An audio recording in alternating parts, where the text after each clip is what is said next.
आपल्या सर्वांना एकत्र येऊन हे संविधान टिकवण्याचं काम करायचं आहे आणि राष्ट्रवादी काँग्रेस पक्ष, शिवसेना आणि काँग्रेस पक्ष या सगळ्या पक्षांना महायुतीला आम्ही पाठिंबा देण्याचं जाहीर केलेलं आहे. जय भीम. छत्रपती शिवाजी महाराजांचा, डॉक्टर बाबासाहेब आंबेडकरांचा, दीपक आगे बढ़ो, हम तुम्हारे साथ हैं. डॉक्टर बाबासाहेब आंबेडकरांचा, जय जय जय जय जय भीम, जय भीम, जय जय जय जय जय भीम, जय भीम, जय भीम. रिपब्लिकन पार्टी ऑफ इंडियाचा, महाविकास आघाडीचा,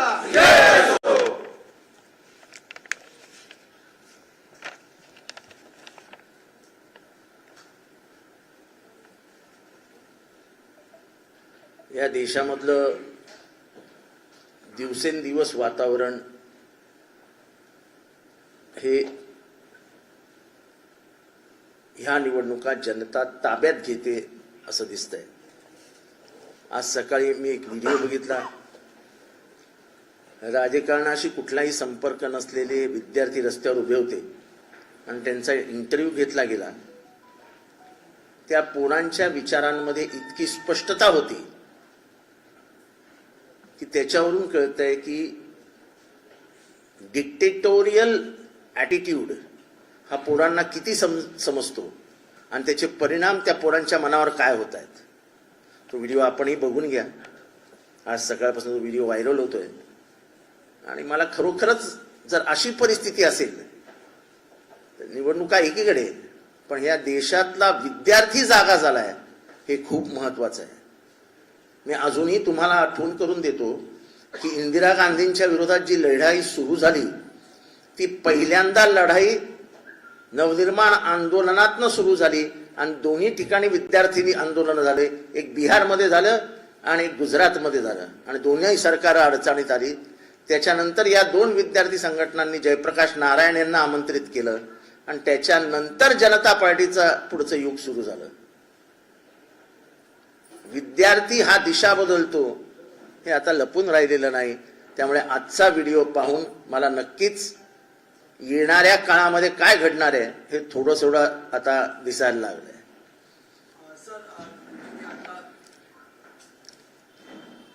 काही दिवसापूर्वी माननीय पंतप्रधान नरेंद्र मोदी यांनी एक मुसलमानांविरुद्ध विषारी भाष्य केलं. खरं ते करण्याचं काही गरजच नव्हती. असं कोणी कुठे काही लिहिलेलंच नाहीये. म्हणजे काल जी प्रियांका गांधी बोलली ती अतिशय चांगलं बोलली की हे घर सोनं नाण्याने भरलेलं नाही, हे घर देशप्रेमाने भरलेलं आहे आणि हे देशासाठी रक्त सांडणारं हे घर आहे. या देशासाठी माझ्या आईने मंगळसूत्र दिलंय. त्याच्यामुळे हे जे काही नरेटिव्ह सेट करण्याचं काम चालू आहे, जेव्हा पराभव समोर दिसायला लागलाय आणि जेव्हा 2014 आणि 1900 मॅनिफेस्टोची उत्तर देता येत नाहीत तेव्हा आताच्या निवडणुका ह्या जातीयवादाकडे, धर्मांधतेकडे घेऊन जायच्या हे आता त्यांचा प्रयत्न सुरू झालेला आहे. पहिल्यांदा असं घडतंय की पूर्वी मोदी नरेटिव्ह सेट करायचे आणि काँग्रेस फरफटायची, म्हणजे आम्ही सगळेच फरफटत जायचो. आता आम्ही त्यांच्या नरेटिव्हकडेच बघत नाहीये. त्यांचा नरेटिव्ह काही आला तर आम्ही विचारतो नोकऱ्यांचं काय होणार ते सांगा, वाढलेली बेरोजगारी कशी कमी होणार ते सांगा, वाढलेल्या सिलेंडरचे भाव कशी करणार ते कमी कसे करणार ते सांगा, वाढलेल्या भाजीपाल्याचे भाव, शेतकऱ्यांना कमी मिळणारे भाव त्याचं काय बॅलन्स साधणार ते सांगा, सीमेवरती चायनाचं होणाऱ्या आक्रमणाबद्दल तुम्ही काय बोलताय ते सांगा. एकंदरीतच कुठल्याही राष्ट्रीय प्रश्नाकडे हात न घालता फक्त जातीवाद जातीवाद जातीवाद हे जमणार नाही. अब की बार 400 पार कुछ भी करेंगे संविधान बदलने नहीं देंगे, खून बहा देंगे, संविधान बदलने नहीं देंगे. जर यांना एवढं सोपं वाटत असेल संविधान बदलायचं, तर तुम्ही स्वप्नात आहात. तुमच्या या घोषणेमुळे इथला इतर मागासवर्गीय, इथला मागासवर्गीय, इथला शेड्यूल ट्राईब हा मुळापासून घाबरलाय की परत एकदा आम्हाला ते मनुवादाचा दिवस बघायला लागतील की काय, परत एकदा आम्हाला पाणवठ्यावर जाऊ देणार की नाही, हा प्रश्न उभा करणार की काय. संविधान कशासाठी, का बदलायचं तुम्हाला? आणि हे मी नाही म्हणत आहे, हे मी म्हणत नाहीये, तर त्यांचे उमेदवारच म्हणतात. आणि महाराष्ट्रात तर पंकजा मुंडेच बुडून गेल्या आणि बाकी अख्ख्या देशामध्ये 10 उमेदवार आहेत. या 10 उमेदवारांनी जाहीर सभेत सांगितलं की संविधान बदलना है. तो अनंत हेगडे नावाचा सिनियर त्यांचा खासदार, त्यांनी पहिल्यांदा एक टूम सुरू केली की ज्यादा से ज्यादा सीट लाएंगे और संविधान को बदल डालेंगे. संविधान बदलायचं म्हणजे तुम्हाला करायचंय काय? इथल्या जातीपातीला, इथल्या राज्यातल्या सीमांना, या देशाला एकत्र ठेवण्याचं काम हे बाबासाहेब आंबेडकरांच्या संविधानाने केलं. इथली संसदीय लोकशाही का आणली? तर इथल्या गरीबातल्या गरीब प्रदेशामधला गरीब माणूस हा लोकसभेत येऊन त्यांनी त्याच्या प्रांताच्या, त्याच्या लोकांचे विचार तिथे मांडले पाहिजेत आणि त्यांच्यातली सुधारणा करण्यासाठी बोललं पाहिजे, याच्यासाठी त्यांनी आणलं. तुम्ही जर संविधान सभेमध्ये झालेली भाषणं ऐकाल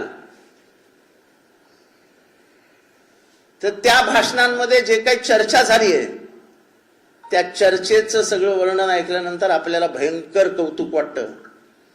तिथे आदिवासींचे प्रतिनिधी काय बोलत होते, तिथे मागासवर्गीय प्रतिनिधी काय बोलत होते, या सगळ्यांनी बोललेला सार हा डॉक्टर बाबासाहेब आंबेडकरांनी एकत्र केला आणि त्याच्यातनं संविधान निर्माण झाले.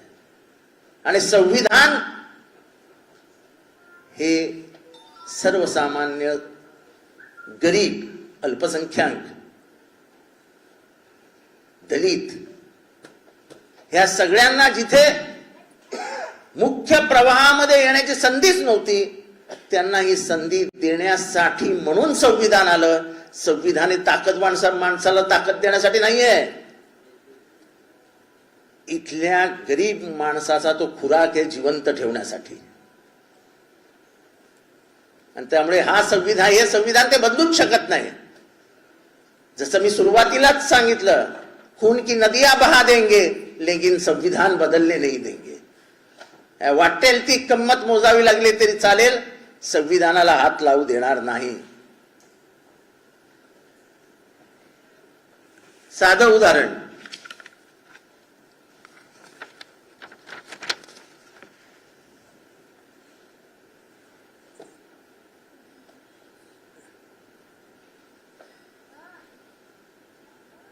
टू जी स्कॅम जो होता हा 1.76 लाख करोडचा होता, इन्क्लुडिंग नॅशनल लॉस. म्हणजे ते सगळं ऍडिशन सबट्रॅक्शन करून तो स्कॅम आणला लोकांसमोर, त्याचा गवगवा केला आणि लोकांना तो खरा वाटायला लागला. ते तर बीजेपीचं स्किल आहे. सगळ्या कोर्टांनी सगळ्या आरोपींना निर्दोष सोडले. कारण का मी तेव्हापासून सांगत होतो की ही जी फिगर आली आहे ही कॅग मधनं आली आहे. कॅग म्हणजे काय असतं हे सर्वसामान्य लोकांना म्हणजे सांगता येत नाही आपल्यालाही. कॅग म्हणजे तुमच्या अकाउंट्स मध्ये किती कुठेतरी वरखाली झालंय, तुमचे अकाउंटचं सेटलमेंट करून ते व्यवस्थित करा, याच्यासाठी कॅगचा रिपोर्ट येतो. CAG is not about corruption. Comptroller and auditor जनरलचा जो रिपोर्ट असतो तिथे तुमच्या हिशोबामध्ये कुठेतरी तफावत असते आणि ती तफावत दूर करण्यासाठी तुम्हाला संधी दिलेली असते. कॅग म्हणजे भ्रष्टाचार नाही, खाली झालेलं म्हणजे भ्रष्टाचार नाही. पण अर्थात युपीएच्या यातनं चूक झाली, ती CWC मध्ये, कॉमनवेल्थ गेम्स मध्ये पण झाली. निष्कारण आपल्याच अंगावर आपण चिखल उडवून घेतला. पण मला सांगा की अजित पवारांचा 70,000 कोटीचा घोटाळा आणि हे बंद करून टाकल्या. 70,000 आणि 25,000. आणि निदान काँग्रेसनी स्वतःच्या माणसांवर केसेस घातल्या, त्यांना न्यायालयापर्यंत नेलं. काही जण हे राजा कनिमोझी हे जेलमध्ये राहिले. सुरेश कलमाडी हा जेलमध्ये राहिलाय आणि आज न्यायालयाने त्यांना निर्दोष मुक्त केलं आहे. आज नाही, एक काळ झाला त्याला. आणि तुम्ही कलकत्त्यामध्ये अनेक कंपन्या असलेल्या अनेक जणांना मशीनमध्ये टाकून मोदी वॉशिंग पावडरचा वापर करून साफ सुथरे बाहेर काढलेले आहेत. काँग्रेसने तसं नाही केलं. आज दुर्दैवाने मला वाईट वाटलं की दररोज एक काँग्रेसचा पॉइंट करतात आणि त्याच्यावरती वाद सुरू करतात. कांग्रेस ने ऐसा कहा, कांग्रेस ने वैसा कहा. अरे तुम क्या कह रहे हो वो बोलो. तुम बोलो बेरोजगारी के ऊपर, तुम बोलो चाइना कैसी घूम रही है, कैसे आंख लाल होंगे आपके. तुम बोलो महंगाई के ऊपर, तुम बोलो बढ़ते हुए डॉलर के भाव के ऊपर, तुम बोलो डीजल और पेट्रोल के बढ़ते हुए भाव के लिए, तुम बोलो कितने राष्ट्रों से आप अब अनाज मंगा रहे हो. एक वक्त था कि गेहूं की फसल इतनी अच्छी निकलती थी कि पूरे भारत को गेहूं भारत ही देता था. आज का गेहूं आप यूक्रेन से ला रहे हो.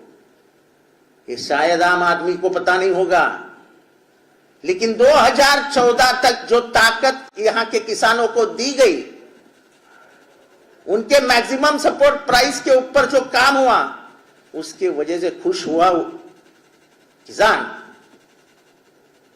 उसने अपने खेती से इतना कुछ पैदा किया कि हम बाहर के 38 राष्ट्रों को अपना अनाज भेजते थे. आज हम 36 राष्ट्रों से अनाज मंगा रहे हैं. ये नेशनल है. ये बैंक में क्या हुआ, मेरे गांव की सड़कें बनी कि नहीं, इसका गटर बना कि नहीं, इसके ऊपर नहीं है. ये राष्ट्रीय मुद्दों के ऊपर बात करनी है. राष्ट्रीय मुद्दों के ऊपर कोई बात करने को ही तैयार नहीं है. तुमने 2 करोड़ रोजगारों के बारे में बोला था. वो 2 करोड़ रोजगारों का क्या हो गया, बताओ हमको. तुमने कहा था कि हम कीमतें नीचे लाएंगे, क्या हुआ गया, बताओ उसको. जब अंतरराष्ट्रीय स्तर पर क्रूड ऑयल का भाव बहुत महंगा था, तब हम सस्ते में पेट्रोल बेच रहे थे. अब क्रूड ऑयल का भाव जब नीचे आ गया है, तो आपका भाव आसमान तक पहुंच गया है.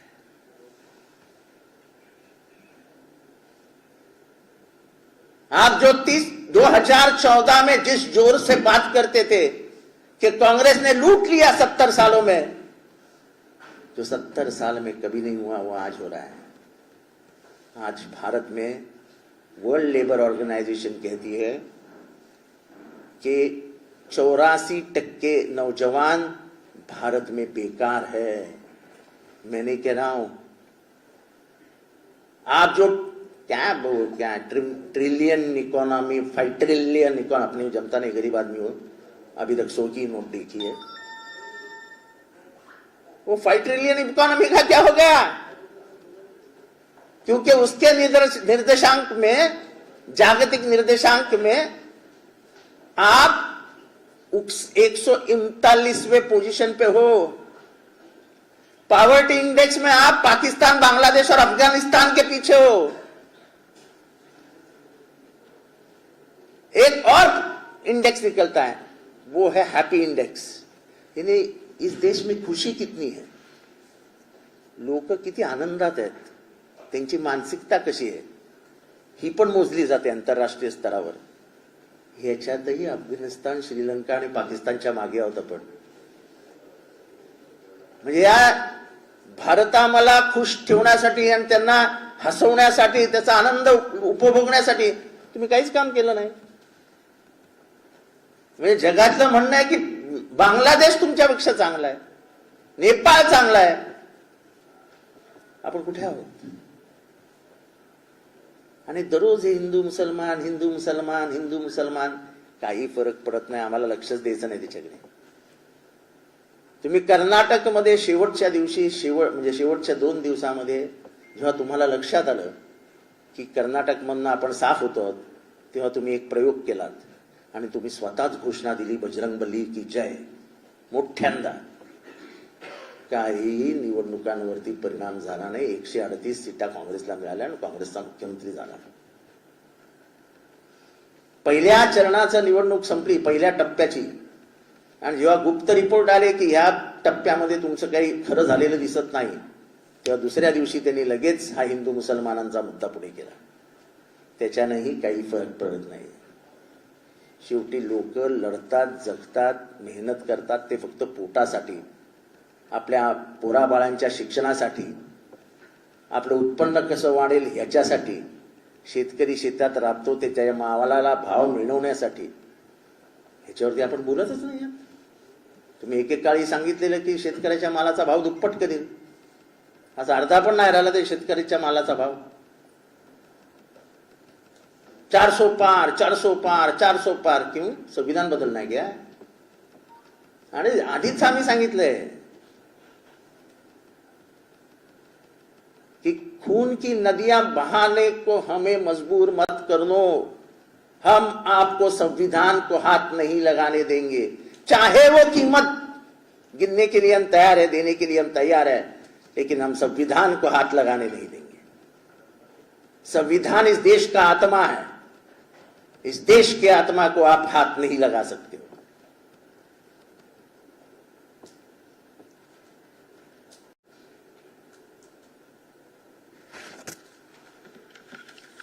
यांना या देशातनं लोकशाही आणि यांना या देशातनं संसदीय लोकशाही ही खतम करायची. संसदीय लोकशाहीमध्ये एसटीला प्रतिनिधित्व आहे, संसदीय लोकशाहीमध्ये शेड्यूल कास्टला प्रतिनिधित्व आहे, विविध वर्गाचे विविध समाजाचे प्रतिनिधी लोकसभेत ह्या संसदीय लोकशाहीमध्ये जातात. त्यामुळे भारताची विविधता जपायची असेल तर आपल्याला संसदीय लोकशाहीशिवाय पर्याय नाही, असं डॉक्टर बाबासाहेब आंबेडकरांचं मत होतं. की भारतातली विविधता, जातीय विविधता, भाषिक विविधता, धार्मिक विविधता, जसं मी नेहमी म्हणतो की अनेकताओं में एकता ये है भारत की विशेषता, ही जर टिकवायची असेल तर तुम्हाला संसदीय लोकशाहीची गरज आहे, हे डॉक्टर बाबासाहेब आंबेडकरांचं म्हणणं होतं. आणि तीच जर खतम होणार असेल तर खरी तुकडे तुकडे गँग कोण आहे? हे दुसऱ्याला म्हणतात ना, तुकडे तुकडे तुकडे तुकडे काय ते गँग. आज या भारताची खरी तुकडे तुकडे तुकडे गँग मोदींच्या नेतृत्वाखाली काम करते. प्रत्येक राज्यामध्ये जाऊन तुमची भाषणं तपासून बघा, तुम्ही काय बोलतात ते. तुम्ही एकही कार्यक्रम देऊ शकत नाहीये. आणि मग आमचा जाहीरनामा आला तर बावनकुळे बोलले. अहो, स्वतःबद्दल बोलावं, बस झालं आता दुसऱ्यांबद्दल बोलणं.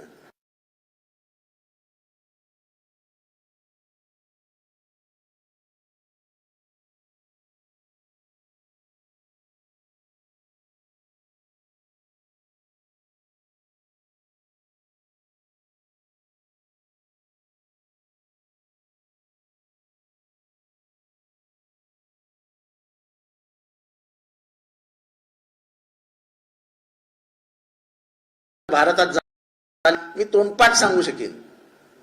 बँकांचं झालेलं राष्ट्रीयकरण, राजा महाराजांचे कापले गेलेले तनखे, त्यांच्या जप्त झालेल्या जमिनी, अमेरिकेच्या डोळ्यात डोळे घालून पोखरणला केलेला पहिल्यांदा अणुस्फोट, हे खूप खूप काम आहेत.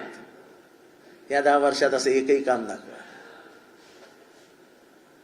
एक चंद्रयान उडवलं तर बापरे बाप 2-3 महिने त्याच्यावरच चालू होतं. चंद्रयान चंद्रयान चंद्रयान चंद्रयान. अरे आपला पहिला माणूस गेला, त्याचं नाव काय, शर्मा, राकेश शर्मा. आणि बाईंनी कसं विचारावं त्यांना, आमच्या इंदिराजींनी, आपको ऊपर से भारत कैसे दिख रहा है?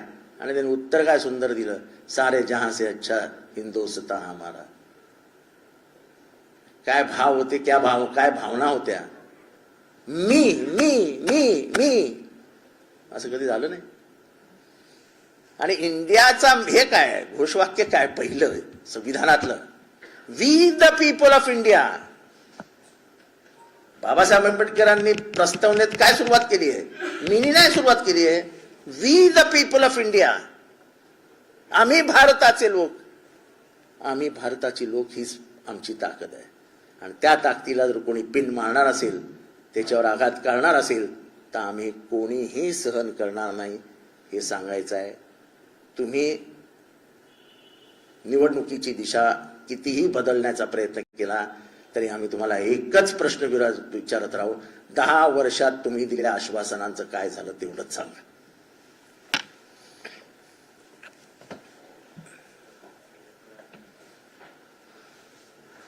इंडिया महाविकास आघाडीचा नाशिक लोकसभेवरून सध्या प्रचंड चर्चा आहे.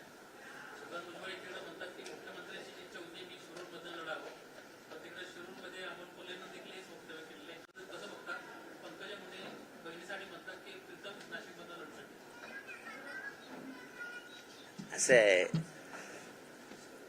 लोकशाहीमध्ये जात आपली मालमत्ता आहे असं काही जणांना वाटू लागतं. आम्ही जातीचे ठेकेदार आहोत असं काही जणांना वाटू लागतं. तो काळ गेला आता, तो काळ गेला. भुजबळांनी तर स्पष्टपणाने सांगितलं, भुजबळ साहेबांनी, की मला तर मुख्यमंत्र्यांनीच ऑफर दिली होती की तुम्ही लढता का. म्हणजे ह्याचा अर्थ मुख्यमंत्र्यांना त्यांना नाशिकमधनं तिकीटच द्यायचं नव्हतं. म्हणजे यांच्यातला अंतर्गत कलह स्पष्ट झाला. आधी आपापसातली लढाई थांबवा आणि मग बाकीच्या गोष्टींवर बोला. अजित पवार यांनी इंटरव्ह्यू दिला, त्यामध्ये ते म्हणतायत की 4 ते 5 वर्षामध्ये करायचं राष्ट्रवादीची सूत्र ही नेमकी कुणाकडे असते. तुम्हाला काय करायचं आता? तुम्ही गेले ना आमच्यातनं बाहेर, तर आमच्या घरात आम्ही कुठल्या पोळ्या खाणार आहोत, भाकरी खाणार आहोत, पिठलं खाणार आहोत का श्रीखंड खाणार आहोत? तुम्हाला काय करायचंय? तुम्ही तुमचं बघा ना काय चालू आहे आतमध्ये. 2 गँगमध्ये गँगवॉर कसा चालू आहे ते बघा ना, त्याच्याकडे येऊन बघा जरा. भाजपच्या ट्रॅकमध्ये अडकणारे अजित पवार नाही असं पण म्हणतात. जरा जाऊन ते विचारा तिथे काय गँगवॉर चालू आहे नेमका. म्हणजे लहान पोरांमध्ये कशा युद्ध चालू आहेत ते जरा जाऊन समजून घ्या. आम्हाला त्यांच्या युद्धात काय बोलायचं, त्या लहान पोरांबद्दल काही बोलायचं नाही. पण स्वतःच्या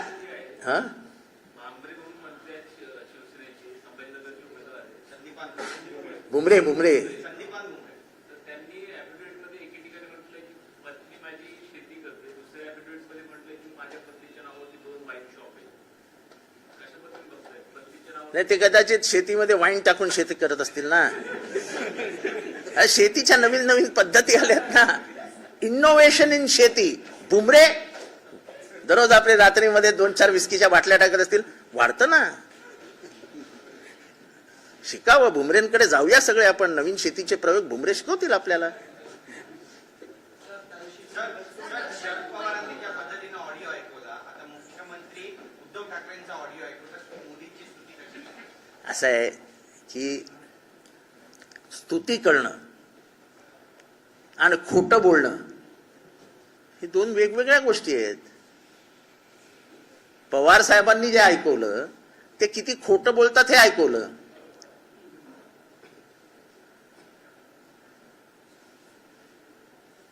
ते तर लोकांसमोर ते खोटं बोलतात ते तर आलंच आहे ना. 2 कोटी नोकऱ्या. कुठली आई सांगेल का माझ्या पोराला नोकरी मिळाली? 15 लाख ते तर आधीच त्यांनी सांगितलं, हे जुमला था. गॅसचा भाव, पेट्रोल डिझेलचा भाव, जीएसटी, सोन्यावर कमी आणि जेवणावर जास्त. म्हणजे 3 मित्र एकदा जेवायला गेले, 2 मित्र. तर एक अमेरिकेतनं आला होता आणि एक भारतीय होता. दोघं जेवायला बसले. जेवल्यानंतर बिल आलं. तो अमेरिकन मित्र म्हणाला, अरे एवढं बिल कसं काय आलं रे? तो म्हणाला, नाही, आजकाल पटकन मोदी येतात आणि जेवून जातात. जीएसटी काय? तेच आहे ना. तुमच्या खाण्यापिण्यावर, तुमच्या अंत्ययात्रेच्या कपड्यावर, तुमच्या अंत्ययात्रेच्या लाकडावर, तुमच्या अंत्ययात्रेच्या बांबूवर आम्ही कर घेतो. तुम्ही मेलात तरी तुमच्या घरच्यांना कर द्यावा लागतो. हे आम्ही करत नव्हतो काँग्रेसवाले. काँग्रेस हा खूप सुसंस्कृत आणि लोकांमध्ये मिसळलेला पक्ष आहे. काँग्रेसची विचारधारा हीच या देशाला तारू शकेल, हे आमचं लहानपणापासूनच मत आहे. प्रत्येकाला आपली एक विचारधारा आहे. तुम्ही तुमच्या विचारधारेवर काम करा. जी नथुरामाची विचारधारा आहे, आम्ही गांधींच्या विचारधारेवर काम करू. आमचा गांधींवर प्रचंड प्रेम आहे. सर, तुमच्या पक्षाचा काल मॅनिफेस्टो जाहीर झाला, त्यावरच फडणवीस म्हणाले, देवेंद्र फडणवीस म्हणाले की देशात 542 जागा आहेत, त्यातील फक्त 10 जागा जो पक्ष लढवत आहे त्याच्यावर आम्ही काय बोलणार? ठीक आहे, बोलू का ना. तुम्हाला काय आग्रह करतो का आम्ही बोला बोला बोला बोला? आम्ही कुठे कुठे आग्रह करतो? तसं नाही, म्हणाले की 10 जागा लढवणाऱ्या लोकांच्या मॅनिफेस्टोकडे आम्ही त्याच्यावर लक्ष देऊ. पण तो मग बावनकुळेला सांगा की अरे बाबा असं बोलत जाऊ नको, मी आधी एक बोलतो आणि तू बोलतो, आपल्या दोघात लफड आहे असं दिसेल. ते आमच्यातलं नाही ना, ते त्यांच्यातलं आहे. त्यांना विचारा जाऊन, अहो हे असं म्हणाले असताना तुम्ही कशाला रिॲक्शन दिली? तुम्ही फडणवीस विरोधात का? सर, त्या दिवशी तुम्ही उंजळीत येऊन पत्रकार परिषद घेतली होती. सुनील तटकरे जे त्या राष्ट्रवादीचे अध्यक्ष आहेत, प्रदेशाध्यक्ष आहेत, त्यांच्यावर आरोप केले होते. पण त्यांनी ते आरोप जे ते फेटाळले. दुसरीकडे म्हटलं की भावनिक वातावरण निर्माण करण्याचा राजकारणात प्रयत्न चालू. नाही, आज ते हे पण म्हणाले की जितेंद्र आव्हाड खोटं बोलतात. त्यांच्या पोराच्या किती कंपन्या आहेत, त्यांच्या पोरीच्या नावावर किती कंपन्या आहेत, बाळगंगा धरणात काय झालं, अंजली दमानियाकडे काय काय पेपर आहेत, हे मी खोटंच बोलीन. खरं बोललो तर काहूर माजेल. माझं बोलणं इतकं मनावर घेऊ नका तटकरे साहेब. उंदरेंचं सर्व सत्य आहे. तुम्ही उंदरेंना 2 ठिकाणी बोलून दम देण्याचा प्रयत्न केला. ते अजून ती ऑडिओ क्लिप आम्ही चालवलेली नाही, कारण का साधारण वैयक्तिक असतं. ते वैयक्तिक चालवू नका असा आम्हाला पवार साहेबांचा निरोप आलेला. त्यामुळे आम्ही शांत बसलो आहोत. तेव्हा उगाच आम्हाला असं काय माझ्या भाषेत वेगळ्या भाषेत जाऊ दे, आम्ही शांत बसलो आहोत. जे काय भाषण केलं ते केलं, ते ऑन रेकॉर्ड आहे. आणि तुम्ही जेव्हा जेव्हा त्या पट्ट्यामधनं फिरतात, त्या उंदरे फॅमिलीमुळे तुमचं किती नुकसान झालंय हे तुमच्या आता लक्षात येत आहे. कुठलाही अल्पसंख्याक समाजाचा ट्रस्ट जो तिथल्या गरीब कोकणी मराठी आणि कोकणी मुसलमानांसाठी निर्माण केला गेला होता, त्याच्यात हस्तक्षेप करण्याचा तुम्हाला नैतिक अधिकार नव्हता. ज्याकडे अब्जोवधी रुपयाचे कलकत्त्यातल्या बँकांमध्ये पैसे पण नाही आहेत. सर, नारायण राणेंनी एक प्रतिक्रिया दिली आहे. त्यांनी आता पुन्हा म्हटलंय कोकणातनं जर्मनीला बोटी चालतात का एवढं जरा तपासून घ्या. सर, दक्षिण मुंबईतून जो आहे मंगलप्रभात लोढा यांच्या नावाची चर्चा चालू आहे. मात्र मनसेचा असो किंवा जे शिंदे गटाचा आहे त्याला त्या नावासाठी विरोध आहे. मुंबईतून मराठी उमेदवार लोकसभेसाठी महायुतीला सापडत नाही अशी अवस्था अनेक ठिकाणी पाहायला मिळते.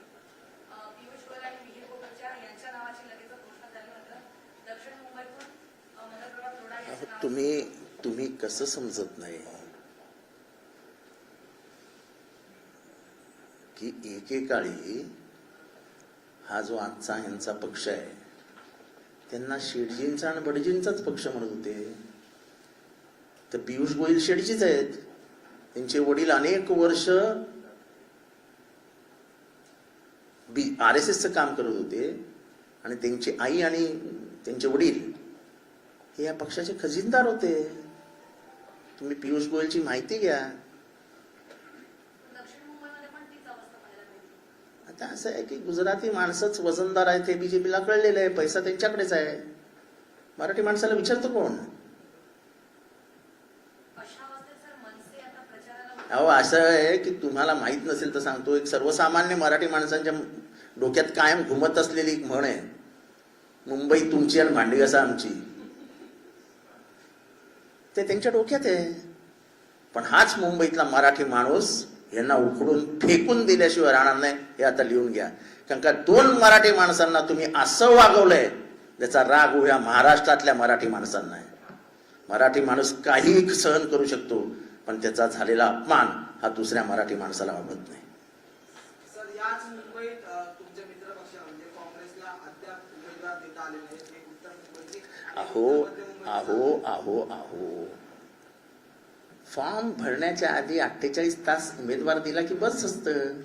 पण याचा फटका प्रचाराला किंवा तो तुम्हाला वाटतंय प्रचार सुरू झालाय. हे आजकाल हे 5 टप्प्याच्या आणि 7 टप्प्याच्या निवडणुका जाहीर झाल्यामुळे एवढं बोंबाबोंब होते. कारण निवडणूक फॉर्म जर 15 तारखेला भरायचा असेल तर साधारण पक्ष 13 तारखेलाच यादी जाहीर करतात आणि 4-5 जणांना सांगून टाकतात की तुम्ही फॉर्मची तयारी करून ठेवा.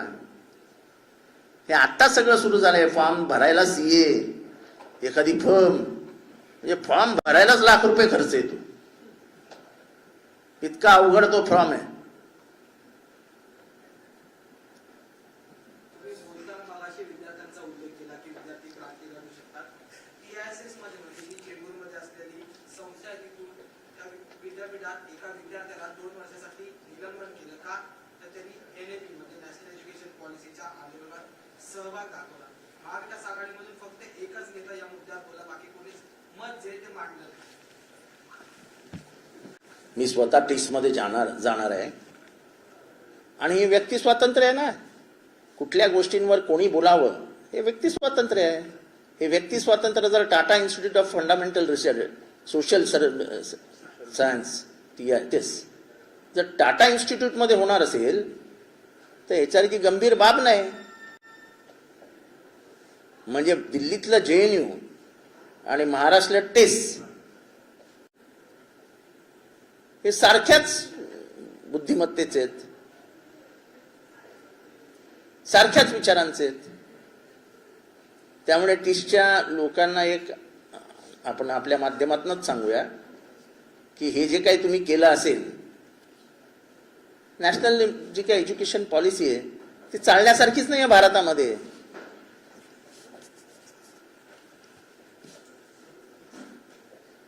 मग आता मला कुठनं निलंबित करणार? ती विद्यार्थी हिताचीच नाही आहे नॅशनल एज्युकेशन पॉलिसी.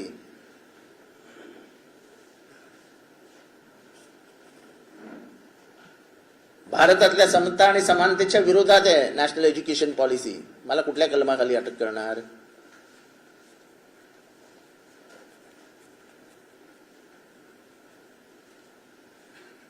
सर, राज्यात कायदा आणि सुव्यवस्थेचे प्रश्न तर अशाच गंभीर होत आहेत. अमरावतीत प्रकार घडले, आज सांगलीला प्रतापराव जाधव आणि जगतापांवरती देखील झालेला आहे. जो भाजपच्या विरोधामध्ये काम करतोय अशा माजी आमदारांवरती किंवा तिथल्या स्थानिक पदाधिकाऱ्यांवरती तर हल्ले होत आहेत. कसं पाहता येईल? म्हणजे असं आहे की जर आपण सगळीकडेच गुंडांचा वापर करणार असू तर समाजाचा ऱ्हास झाल्याशिवाय राहणार नाही. जे कधी ऐकलं नव्हतं ते आता ऐकायला मिळतंय.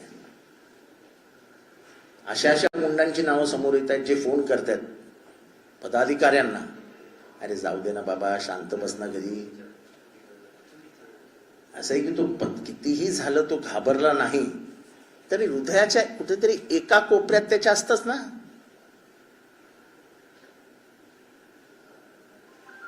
एखादा फोन आल्यानंतर कुटुंबांचे काय हाल होतात हे मी माझ्या मित्रांकडे जवळनं बघितलं, जवळनं. हे काय फोन आज येत नाहीत, पण राजकारणातल्या कार्यकर्त्यांना मात्र फोन 2024 सालापासूनच यायला सुरुवात झाली. ह्याच्या आधी कधीही कुठल्याही राजकीय कार्यकर्त्याला आंतरराष्ट्रीय राष्ट्रीय मुंबई स्थित कुठल्याही गँगस्टरच्या गँगमधनं त्याच्या माणसांनी फोन केला असं कधीही झालेलं नाही. आणि मी तुम्हाला सांगतो, हे जर कोणी नाही म्हणत असेल तर मी निवडणुकीच्या शेवटच्या दिवशी या नावांची यादी जाहीर करीन. ते कदाचित ते सगळे माझ्यावर नाराज होतील. मी हे उघडपणाने सांगतो की माझं काय त्यांचं वाईट पण नाही आणि चांगलं पण नाही. ही नावं जाहीर होतील असं समजू नका की आम्ही नावं जाहीर करणार नाही. आम्ही कुणाच्या बापाला घाबरत नाही. मरता क्या नाही करता. आज जायचंय, उद्या जायचं तर आज जाऊ, त्याच्यात काय फरक पडतो. पण सांगून जाऊन महाराष्ट्राला हे फोन यांच्याकडे यांनी केले होते, कळू द्या लोकांनाही.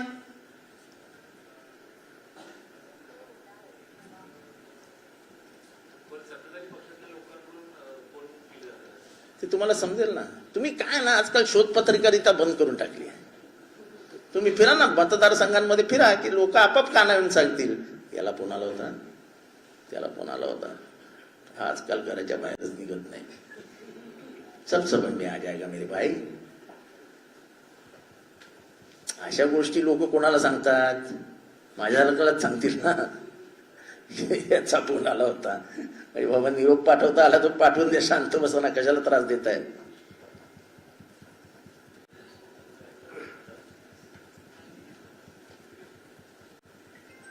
झालं. हा जो इनहेरिटन्स टॅक्स आहे हा आलेला 77 ते 80 ह्या काळात, ज्याच्यात जनता पार्टी होती आणि त्याच्यामध्ये जनसंघ समाविष्ट होता. त्या मंत्रिमंडळामध्ये लालकृष्ण अडवाणी आणि अटल बिहारी वाजपेयी हे ज्येष्ठ मंत्री होते. तो टॅक्स नंतर काँग्रेसने बाद ठरवला आणि काँग्रेस जे बोललीच नाही त्याच्यावर आपले प्रधानमंत्री बोलतायत. काँग्रेसच्या मॅनिफेस्टोमध्ये कुठे आहे का इनहेरिटन्स टॅक्सच्या बद्दल कुठलं वाक्य? काँग्रेसच्या मॅनिफेस्टोमध्ये नसलेली वाक्य काँग्रेसच्या तोंडात घालतायत.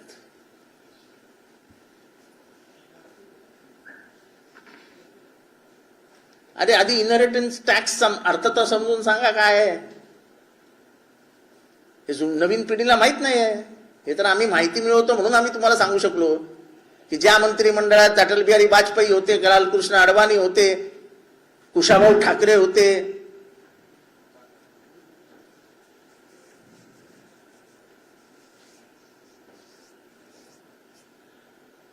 त्यांच्या मंत्रिमंडळामध्ये हा ठराव आलेला आहे. तो काय आत्ताच्या काँग्रेसच्या मंत्रिमंडळात आलाय आणि किंवा आम्ही ठरावात घेऊ असं नाही आहे. आम्ही पहिला जे कमिटमेंट दिलंय की आम्ही 30 लाख नोकऱ्या या पहिल्या महिन्यात देऊ. पहिल्या महिन्यात, एका वर्षात नाही, पहिल्या महिन्यात देऊ. कारण का सरकारी कर्मचाऱ्यांची भरतीच झालेली नाही. IIT मध्ये प्रोफेसर नाहीत, सरकारी प्रयोगशाळेमध्ये वैज्ञानिक नाहीत, तुम्ही भरतीच केली नाही. कारण का सगळीकडे तुम्हाला प्रायव्हेटायझेशन आणायचं आहे. तुम्हाला सरकारी लॅब सुद्धा चालवायला दुसऱ्यांकडे द्यायचे आहेत. सगळंच प्रायव्हेटायझेशन झालं. त्या देशाला प्रगतीवर नेणारे वैज्ञानिक यांनी दुसऱ्यासाठी काम करायचं की देशासाठी काम करायचं? म्हणजे आता APJ अब्दुल कलाम यांनी देशासाठी हे योगदान दिलं ते त्यांनी अंबानीसाठी द्यायचं का? एकदा ठरवून घ्या. सायंटिस्ट हे या देशाचं धन आहे, धन. ते जे शोध लावतात त्याच्याने देशाची विकसनशीलता कळते आणि आंतरराष्ट्रीय स्तरावरती देशाचं वजन वाढतं. अणुबॉम्बचा पहिला स्फोट झाला पोखरणमध्ये आणि जगाचे डोळे असे मोठे झाले ना की इंदिराबाईंनी काय केलं. नंतर खूप झाले पण पहिला केला तो अमेरिकेला जवळजवळ आव्हान देऊन केला की आम्ही केला, जा जे काय करायचं ते करून घ्या जात. अशी माणसं सरकारी नोकरीत लागतात ना. तुम्ही तेही भरायला तयार नाही. BRC मधले लोक भरायला तयार नाही तुम्ही. मग हे सायंटिस्ट सुटतात आणि जातात अमेरिकेला. आपला ब्रेन ड्रेन आहे. म्हणजे ब्रेन ड्रेन, आता मराठीत मला शब्द नाही त्याला, ब्रेन ड्रेन नावाचा शब्द आहे. हा ब्रेन ड्रेन किती टक्क्यांनी या भारतात वाढला याचा फक्त हिशोब लावा. ब्रेन म्हणजे अतिशय हुशार, तुफान ब्रेन असलेली लोक, हे किती टक्के लोक भारत सोडून जात आहेत हे जरा मोजून बघा, मग तुम्हाला समजेल की भारतातल्या त्यांच्या स्तरावरच्या किती नोकऱ्या त्यांच्यासाठी उपलब्ध आहेत. त्यांना जायचं नाहीये,